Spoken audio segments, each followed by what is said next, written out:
Hello les amis, on espère que vous allez bien. Alors du coup c'est le collectif Hope, on est de retour avec des talks et on a vraiment à cœur de pouvoir vous partager et vous inclure dans nos discussions. Alors bienvenue à la Summer Conférence. Ça fait maintenant 1 an que le collectif Hope est en train de réfléchir, de creuser sur un sujet qui nous a vraiment, pour le coup, travaillé, qui nous a vraiment tous remis en question. Et ce sujet, c'est l'humilité. Et le thème de cette Summer Conférence, c'est être à l'image de Dieu, à son image. Et justement, c'est le talk qu'on va pouvoir entreprendre aujourd'hui, d'être à l'image de Christ. Donc c'est la partie numéro 1. Et je suis pas tout seul aujourd'hui pour ce talk-là. Je suis accompagné de... Alexandra, bonjour à tous. Denise, bonjour à tous. Didier, salut à tous. Myriam, salut à tous. Hermon, salut à tous. Et Rubens, salut à tous. Du coup, aujourd'hui, on va pouvoir discuter d'un sujet qui est un peu spicy. Voilà, c'est un peu épicé. Mais on va essayer d'en parler avec le plus de sagesse possible et le plus d'authenticité possible. Et ce matin, en tout cas cet après-midi ou ce soir, on aimerait parler de l'hypocrisie chrétienne. Waouh, quel sujet. L'hypocrisie chrétienne. Alors, c'est pas un sujet qui est évident à aborder parce que souvent on va essayer de pointer du doigt des personnes, mais l'idée c'est qu'on puisse parler déjà de nous-mêmes. Moi je l'admets, parfois dans ma vie chrétienne, j'ai grandi à l'église, dans toute ma vie chrétienne, il y a des fois où je me suis senti un peu hypocrite. Et vous savez, lorsque je pense à la thématique de l'hypocrisie chrétienne, j'ai tout de suite en tête notre génération qui, voilà, avec Instagram, TikTok, qui publie des versets, qui publie des photos post-bad avec des quotes de la Bible. Et tout de suite on se dit, mais il y a peut-être un problème, il y a peut-être un décalage. Et du coup, on aimerait un petit peu en discuter. Il faut parler de ça quand même. Montrer que peut-être que dans ça, il y a peut-être un souci, peut-être qu'il y a un problème. Et on aimerait en discuter ensemble, les amis. Donc ouais, qu'est-ce que vous pensez de cette génération réseaux sociaux, cette génération qui est très attachée à l'image, très attachée aux followers, très attachée à ce qu'on renvoie, les amis? Qu'est-ce que vous en pensez? En réalité, ça peut être un vrai danger. Moi, je sais pas ce que vous en pensez, mais ça peut être un vrai danger parce qu'on se rend compte qu'effectivement, tout passe par l'image. Tout passe par l'image, que ce soit sur, peu importe la plateforme, tu as parlé de TikTok, mais que ce soit Instagram, même YouTube. Tout aujourd'hui passe par l'image et on se rend compte que forcément la génération aujourd'hui de jeunes adultes, de jeunes chrétiens que nous sommes, on peut tomber dans ce comment on pourrait appeler ça, on peut tomber dans cette habitude, dans cette façade de vouloir montrer quelque chose qu'on ne vit pas forcément. Je m'arrête là. Oui, c'est vrai, et par expérience, en tout cas je l'ai déjà été, on parle d'hypocrisie, c'est vrai qu'il y a eu une période de ma vie où j'ai fait face à cette hypocrisie, où en fait on n'accepte pas cette identité de qui on est, et parce qu'on n'assume pas d'être chrétien, et on préfère ne pas montrer sur les réseaux qu'on va à l'église ou en légende de mettre des versets, parce qu'on n'assume pas tout simplement. Et du coup, quand on va au lycée, on parle pas du fait qu'on va à l'église, on parle pas du fait qu'on évangélise, du fait qu'on est chrétien depuis bien des années, et puis ça nous arrive, et c'est vrai qu'il y a eu... Les réseaux en tout cas ont pris une grande place dans la société. Du coup, c'est intéressant parce que du coup c'est l'effet inverse. Ouais, c'est ça. Du coup, c'est l'effet inverse, c'est que du coup, tu n'arrivais pas forcément à assumer ta foi chrétienne dans toutes les sphères dans lesquelles tu étais confronté, c'est ça? C'est ça. En fait, vu que je réfutais le fait d'être... je voulais pas le montrer, je le cachais, le fait que j'étais chrétienne. Donc par exemple sur Instagram, je mettais 0 post chrétien. Je mettais que des posts lambda, voilà, les vacances, la vie quotidienne. Mais c'est vrai que le fait d'assumer chrétienne, j'avais forcément peur du regard des autres, de ce qu'ils pouvaient dire, des commentaires qu'ils pouvaient émettre. Donc en fait, par rapport au regard des autres, je me permettais pas de mettre des posts chrétiens. Waouh. Oui. Vas-y. Ouais, j'allais dire, ce qui est dingue aussi avec les réseaux sociaux, c'est qu'en fait, parfois on peut rentrer dans un truc, on est dans une façade, et du coup, quand on passe par certaines phases de nos vies, on va pas forcément l'exprimer parce qu'en fait, ce qu'on montre sur les réseaux, c'est d'autres en fait. On rentre dans un truc qui est une façade, comme je disais, et c'est très compliqué du coup d'après d'être vulnérable en fait avec les autres. C'est vrai. mais est-ce que dans le fait de... parce que c'est drôle, parce qu'il y a vraiment cet effet inverse où tu voulais pas montrer qui tu étais, mais il y a aussi ce côté où on veut montrer qu'on est ces chrétiens parfaits, un peu à tout va, mais dans notre intimité, on ne le vit pas. Il y a aussi ce côté-là. Le fait de dire, en réalité, moi, tu me rencontres au lycée, au travail, j'ai pas l'attitude d'une chrétienne, alors que je vais poster... ouais, exactement. Ouais. C'est fort parce que je le partageais en plus tout à l'heure avec quelqu'un. Je me disais que j'écoutais un podcast et dans ce podcast, ce gars disait que le meilleur témoignage de Jésus, ce sont les chrétiens. Et les personnes qui vont le plus nuire à l'image de Jésus, c'est aussi les chrétiens. Ouais. Pourquoi ? Parce qu'en fait, c'est nos vies qui témoignent concrètement notre foi. Et si notre vie ne témoigne pas de notre discours, de la façade qu'on donne, ça nuit en fait à notre discours, ça nuit en fait à ce qu'on est en train d'annoncer au final. Et j'ai l'impression que parfois, dans notre génération qui est très attachée à l'image, ce décalage-là, il est un peu trop souvent présent, justement. Et on s'en rend pas compte, mais au final, ça nuit effectivement à notre discours. Et moi, je suis le premier coupable de ça, je vous dis la vérité. Moi, je suis monsieur image lisse, ça veut dire que vous verrez jamais aucun défaut sur mon page Instagram. Tout est lisse, tout est clean, et c'est un problème en réalité. C'est un problème parce que je me rends compte que les personnes n'ont pas besoin de s'identifier au Rubens parfait, mais ils ont besoin de s'identifier au Rubens qui est vrai, qui est authentique, avec ses failles, avec ses problèmes, avec ses difficultés, avec ses épreuves. Et je pense que notre génération a besoin de ça au final. Ils ont besoin de s'identifier à quelque chose d'authentique, de vrai. C'est vrai que c'est le fait de s'exposer, on n'expose que ce qui est beau, que ce qui est lisse. Et par rapport à l'église chrétienne, la problématique moi que j'avais, c'est que, un peu comme Amy, ça se manifestait que dans certaines sphères. C'est-à-dire qu'il y a des sphères où je le suis, et il y a des sphères, c'est pas que je le suis plus, mais disons que c'est moins, j'ai plus de difficultés à l'exposer parce que finalement c'est au vu du regard des autres, c'est un peu bizarre. On s'expose pour montrer aux gens, mais à côté de ça, on a aussi peur de le manifester concrètement en fait. Ouais. Et c'est là la problématique, c'est de se dire, c'est comme si en fait je dis, je crois en Dieu, mais jusqu'à où ? C'est comme s'il y avait une frontière, je dis, passer cette frontière-là, en réalité, je le suis pas, tu vois, c'est un peu la problématique que j'avais. Ouais, c'est tellement bien ce que vous dites parce qu'on se rend compte que par les réseaux sociaux, on peut montrer ce qu'on veut. Ouais. Voilà. Ouais. On peut être hyper triste et tout, et on choisit de montrer une très belle partie. Ouais. On veut forcément montrer notre perfection sans être vrai, forcément. Et on se rend compte que ça... Évidemment, les gens vont se dire, mais waouh, c'est des très bons chrétiens, ils sont tellement forts dans la foi et tout, ils vont s'identifier à nous. Mais quand ils viennent se connecter à nous, ils se rendent compte que, mais non, en fait, non, c'est pas ce qu'ils montrent. Et on tombe dans cette spirale à chaque fois où on sait très bien qu'on n'est pas vraiment vrai, mais on montre quand même cette image-là et on se ment à nous-mêmes. Et souvent, on se rend pas compte, mais on se ment à nous-mêmes. Et moi, je dirais même, ok, on est hypocrite envers le monde, mais devant Dieu, il nous voit tel qu'on est. Totalement. Ouais. Voilà, il ne nous voit pas par notre page Instagram, et là, il y a ce problème-là, du coup, qui joue, c'est que les réseaux sociaux, c'est trop bien, mais si on tombe dans cette spirale et devant Dieu, c'est compliqué. C'est un problème.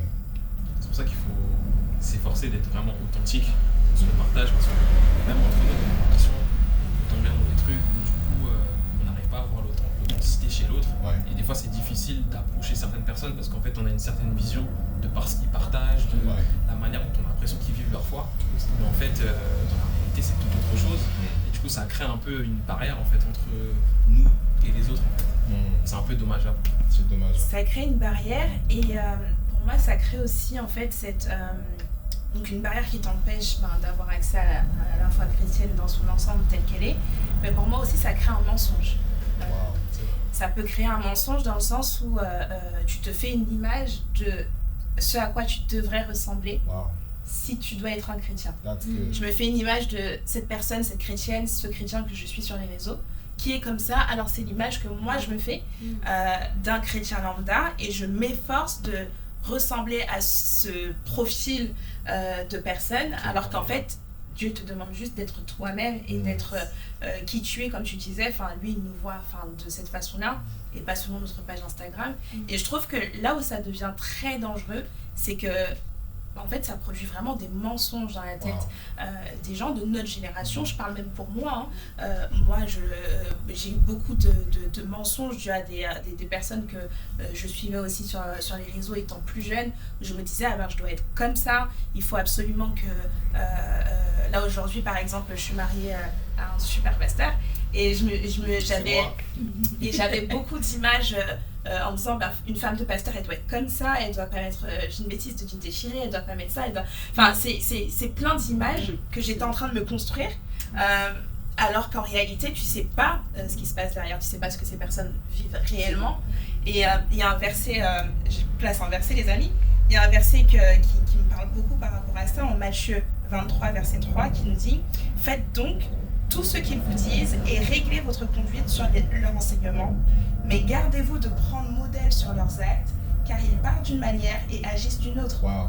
Ils lient de pesants fardeaux et les placent sur les épaules des hommes, mais ils ne bougeraient même pas le petit doigt pour les déplacer. » Et ça, je trouve que c'est un verset très très très fort, puisque c'est exactement ça. C'est placer des fardeaux sur cette génération en disant « Vous devez être comme ça. On est en train de vous montrer cet exemple à suivre, vous devez être comme ça. » Mais nous, on ne ferait même pas la moitié en fait de ce qu'on vous impose.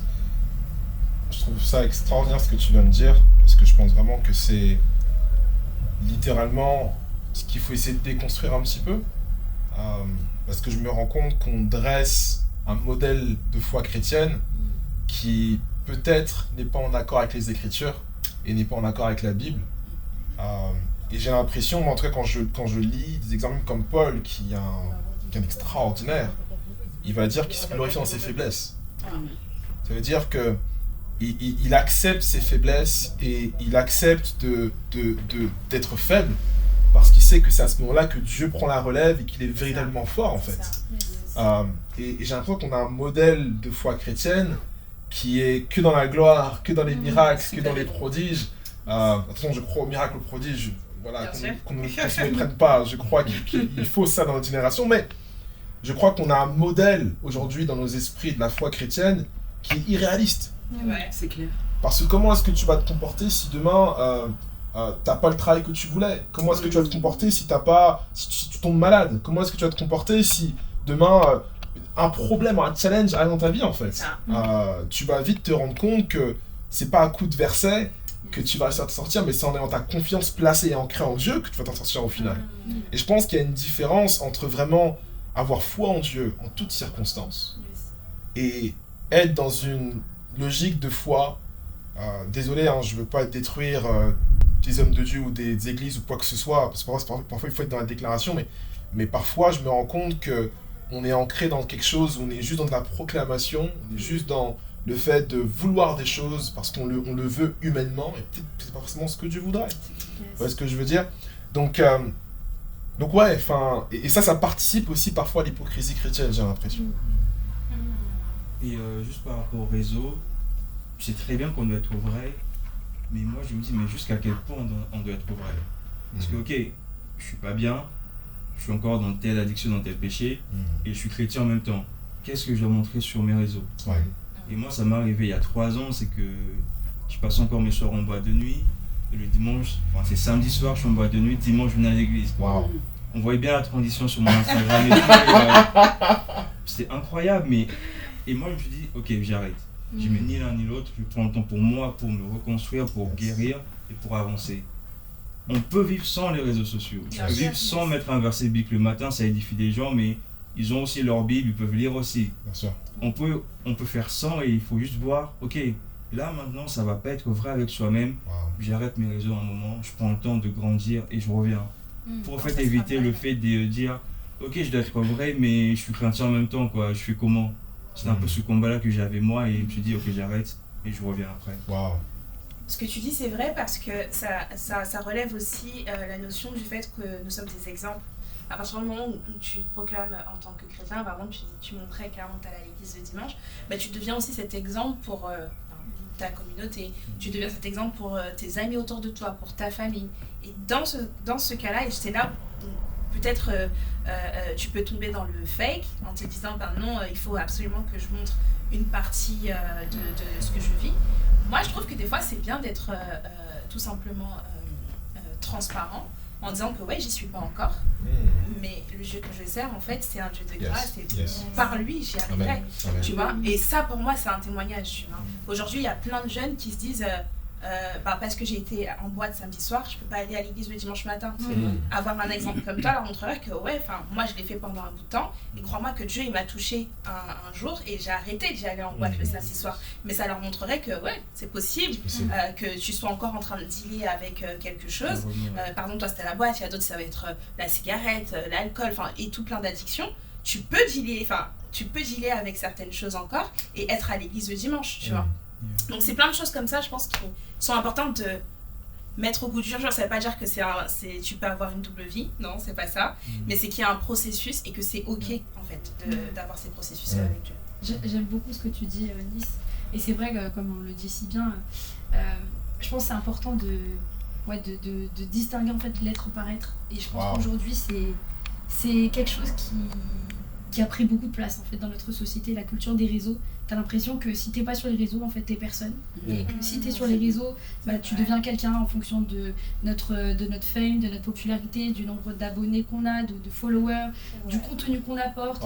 Et en fait, ça peut créer même un complexe, parce que t'as l'impression en fait que t'es pas à la hauteur de ces personnes-là, et que tu ne peux pas les atteindre parce que t'as pas telle ou telle manière de t'habiller, ou t'as pas des words, des punchlines, peu importe. Et moi, je sais que, en tout cas, pour avoir été dans cette hypocrisie chrétienne, ça m'a créé des complexes dans le sens où je passais plus de temps à plaire aux hommes, en tout cas aux personnes, de correspondre en fait à ce standard, un standard chrétien, et de plus chercher en fait à plaire à Dieu. Et ça c'est un gap, ça crée un fossé entre toi et Dieu parce que t'es plus vrai envers toi-même, t'es plus vrai envers Dieu, t'es plus vrai envers les personnes qui t'entourent et auprès de qui en fait tu dois être un témoignage. Et en fait ton témoignage est faussé. Parce que entre ce que tu dis, ce que tu fais, ce que tu montres, il n'y a rien qui colle. Il n'y a vraiment rien qui colle. Et je rebondis absolument sur ce que tu dis. Je trouve que c'est important en tout cas que là où on a notre foi, en fait, les œuvres suivent. Amen. Après, pour rebondir sur ce que tu disais, Armand, je trouve que ce qui est important aussi en tant que chrétien, c'est de rappeler un peu régulièrement que ce que voient les gens, c'est pas forcément la réalité. Je mets des guillemets dans le sens où je pense que tout le monde n'est pas forcément à l'aise à partager ce qu'il vit, tu vois, les difficultés ou peut-être les phases qui sont un peu plus compliquées dans leur vie. Mais tu sais, bien rappeler aux gens que, ok, je poste certaines choses, mais c'est pas le panel qui montre toute ma vie. La vraie vie, tu vois. Et ce qui est dommage, c'est que des fois, il y a des gens qui ont l'impression de connaître des personnes parce qu'ils les suivent tous les jours, ils voient leurs stories, ils voient ce qu'ils font et tout. Mais il faut juste leur rappeler qu'en fait, c'est que les réseaux, en fait, on voit tout. Une journée c'est 24 heures et que c'est pas en 2-3 stories tous les jours qu'on connaît une personne. Bien sûr. On va avoir ça en tête tout le temps. Non, c'est super ce que tu dis parce que en plus de ça, il y a aussi un modèle de foi chrétienne qui nous est montré sur les réseaux sociaux par rapport au ministère. C'est par là qu'aujourd'hui, je vois aussi que la tendance qu'on a, c'est qu'un bon chrétien, si tu sers à l'église, si tu évangélises dehors, si tu lances tes projets, si tu fais des vidéos inspirantes, si tu... toutes ces choses-là, si on les fait en disant Jésus, on est des bons chrétiens. C'est ce que je veux dire. Mais moi, je me souviendrai toujours, parce que je ne parle pas d'autres personnes, je parle d'abord de moi. Lorsque j'évangélisais avec Aime ton prochain, dédicace à toutes les personnes qui étaient à Aime ton prochain, et que j'évangélisais quand même assez souvent dans les rues de Paris, parfois j'évangélisais et j'annonçais un discours, mais parfois je me rendais compte qu'il y avait des besoins qui étaient en face de moi, par exemple des sans-abri qui avaient besoin de manger, de boire, et j'étais pas capable d'y répondre. Pas parce que je pouvais pas le faire, mais parce que j'étais ancré dans un faire, et non pas dans le fait d'être d'abord. Vous voyez ce que je veux dire? Et je me rendais compte qu'au final, à quoi bon avoir un discours, à quoi bon prêcher l'évangile dans les rues, si lorsque Dieu nous envoie des personnes à qui on peut répondre, répondre aux besoins, si on n'y répond pas au final, parce que Dieu est ancré dans le concret. Jésus ne faisait pas simplement prêcher l'évangile, il n'annonçait pas simplement le royaume de Dieu, il répondait aux besoins des gens au final. Et c'est ce qui fait que Jésus était dans le fait d'être et pas simplement de faire, et pas tout simplement dans un paraître. Vous voyez ce que je veux dire? Et je pense vraiment que on a besoin, dans notre génération tout particulièrement, de se réancrer dans quelque chose de vrai et d'authentique. Par rapport à ce que tu dis, en fait, ça me parle parce qu'en réalité, on est dans la culture de dès que je fais quelque chose, il faut le montrer. Ouais. Et finalement, c'est comme si, en fait, si les choses que je fais dans le secret, ça n'a pas de valeur, alors qu'en fait, ça en a pour Dieu, justement pour Dieu. Il y a un verset qui dit d'ailleurs que si ta main fait quelque chose, que l'autre ne soit pas au courant. Ouais. Et c'est vrai qu'on est dans cette culture, dans les réseaux sociaux, justement de montrer qu'on existe finalement. C'est comme si c'est de comprendre pourquoi tu te montres en fait. C'est quoi l'intention de ton cœur? Est-ce que c'est vraiment de montrer Dieu ou de te montrer toi? Parce qu'il y a beaucoup de ça en fait. Quand on va sur les réseaux sociaux, c'est de se montrer soi pour dire qu'on existe quelque part. Ça réveille peut-être même une blessure en réalité, plus que le fait de dire je veux faire la volonté de Dieu en fait. C'est très deep ce que tu dis parce que je pense que dans tout ce qu'on fait, il faut toujours interroger notre intention. Parce que c'est la base de tout. Je veux dire, même les actes les plus anodins, on le fait toujours pour une raison. Et par rapport aux réseaux sociaux, je pense qu'il faut toujours se poser la question, ok, pourquoi je le fais? Là j'ai tel projet ou je veux poster tel truc, pourquoi je le fais? Je pense que c'est important de se poser la question. Yes. Le but de chaque chose et pour continuer sur la lancée de arrêter d'être dans le paraître mais plutôt dans le fait d'être, de poser des actions concrètes qui définissent vraiment parce qu'on est en train de prêcher une autre fois. Je reviens avec un verset. Exactement. Non, je vais prendre 1 Jean 3 verset 18 qui nous dit: petit enfant, n'aimons pas en parole et avec la langue, mais en action et avec vérité. La vérité, en fait, elle nécessite que tu poses une action qui va définir tes paroles, qui va finir, en fait, d'accomplir ce que tu es en train de prêcher, ce que tu es en train de dire, ce que tu es en train de déclarer. Comment je veux savoir que réellement c'est qui tu es, c'est pas tu paraître, c'est quand tu vas poser des actions. En fait. Et je crois que réellement que notre génération, et je parle aussi pour moi, a besoin d'action. Au bout d'un moment, honnêtement, j'ai envie qu'on soit fatigué de dire plein de choses, de prêcher plein de choses, mais qu'on soit beaucoup plus prompt à se dire maintenant on veut être réellement. On veut être et on veut poser des actions. On veut peut-être même arrêter de prêcher à haute voix, mais que les gens puissent voir au travers de notre vie, que notre vie, ça puisse être une prédication à cœur ouvert, et qu'on puisse dire aux gens, regardez aujourd'hui, regardez ma vie, et si aujourd'hui je peux le vivre, toi aussi tu peux le vivre. Amen. Ce que tu dis, pardon si je te Vas-y. Ce que tu dis, c'est ouf parce qu'en fait, quand on regarde l'œuvre de Jésus, en réalité, il faisait des œuvres, mais c'est pas lui qui parlait, ce qui parle, c'est les gens.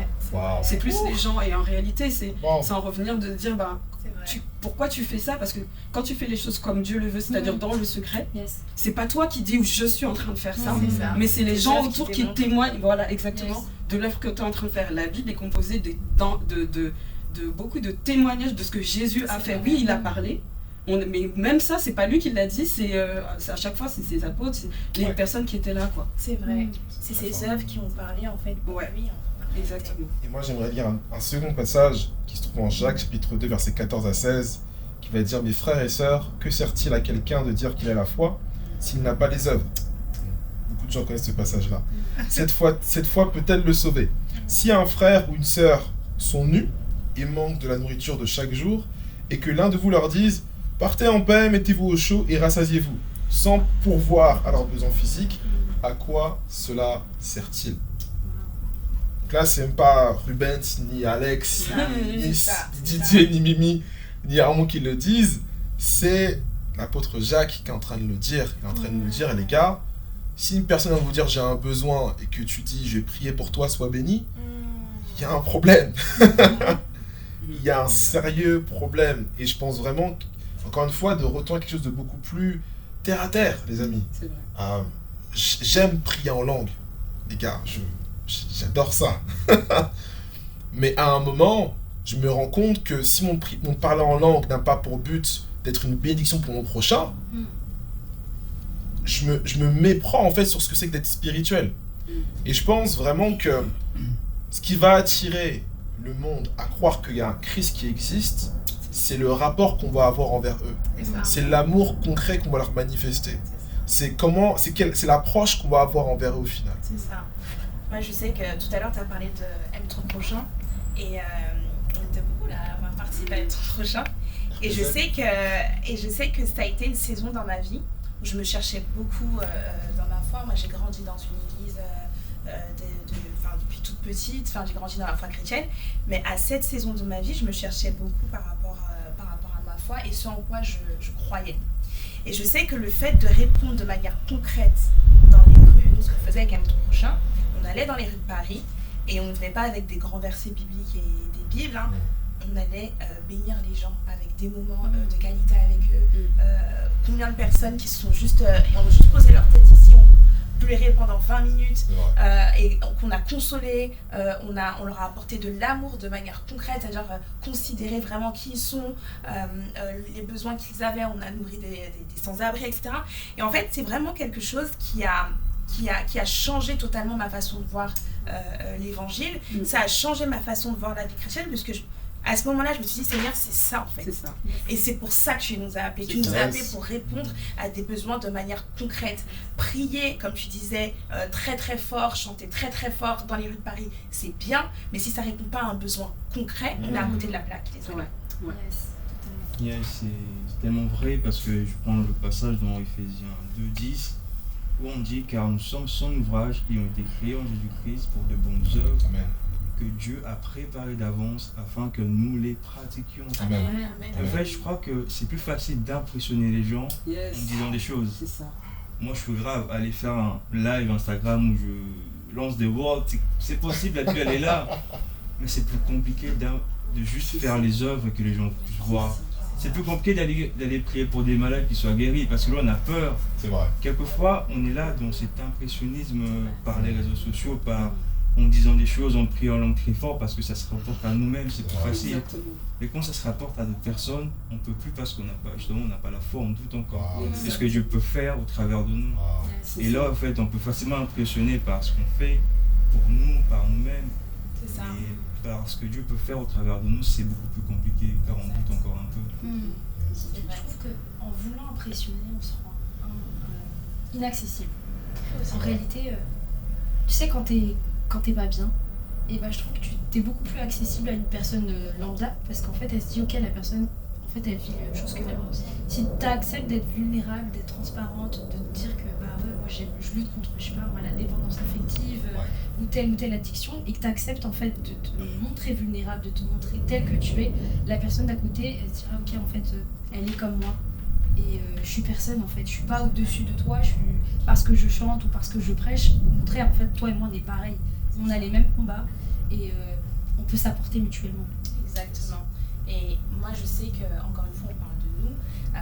Encore une fois, pareil, une saison de ma vie où j'ai été transparente sur la saison par laquelle j'étais en train de passer par rapport à une relation que j'avais dans ma vie, et j'étais transparente, ça m'a coûté de l'être, mais parce que je savais que ça allait parler à ma communauté, ça allait parler à des personnes qui me suivaient, et le nombre de témoignages que j'ai eu derrière en me disant merci, parce que je pensais être la seule à passer par là, merci parce que je pensais que personne ne vivait ce que j'étais en train de vivre, et j'ai pu voir à quel point le fait de témoigner, d'être vulnérable, comme tu dis Mimi, ça a pu délivrer en fait.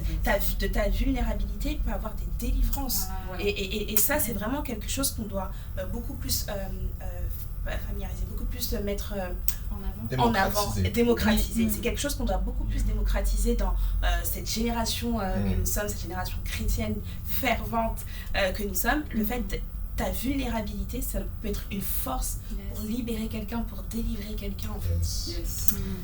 Magnifique les amis, merci à tous, c'était incroyable. Merci. Je vais peut-être conclure très rapidement ce premier talk.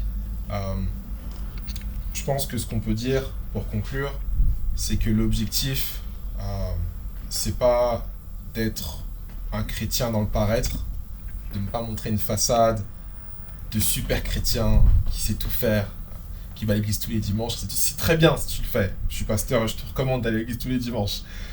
Mais ultimement, si notre foi chrétienne se résume à notre page Instagram et au fait d'aller à l'église le dimanche matin, on loupe la dimension que le Saint-Esprit veut faire en nous, que Christ veut faire en nous, à savoir de transformer et révolutionner nos vies en fait.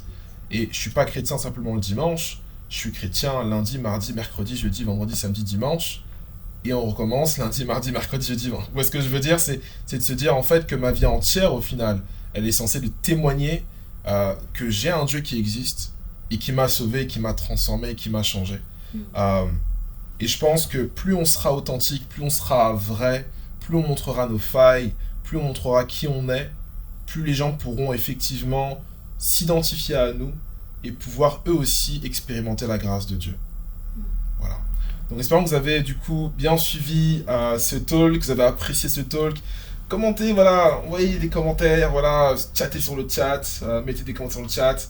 Et puis on se dit à très bientôt pour la partie numéro 2. Alors c'était un vrai plaisir pour nous de partager ce premier talk avec vous. Et petite surprise, à la fin de chaque talk, nous aurons donc des challenges pour vous, pour toi qui nous regarde. Alors le premier challenge aujourd'hui concernant l'hypocrisie chrétienne, en espérant que ça t'a bien exhorté à être vulnérable et vrai. On t'encourage cette semaine à trouver une action bénissante qui pourra bénir la vie de quelqu'un, honorer quelqu'un, que tu vas choisir entre toi et Dieu et que tu ne dévoileras à personne. Donc, en dehors des lights, de ne pas faire les choses pour que les gens puissent voir, mais vraiment entre toi et Dieu, tu pourras prendre cette décision de bénir quelqu'un cette semaine.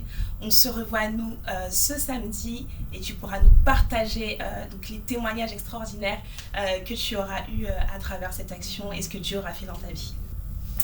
Et on se retrouve tout de suite en Zoom. Vous avez le lien juste là dans la bio donc, de cette vidéo. On se retrouve tout de suite en Zoom pour un excellent moment dans la présence de Dieu. Tout le collectif t'attend maintenant en direct sur le lien Zoom. On va pouvoir prier ensemble, s'exhorter, avoir un excellent moment de louange ensemble. Quoi de mieux pour pouvoir conclure ce talk en beauté. À tout de suite.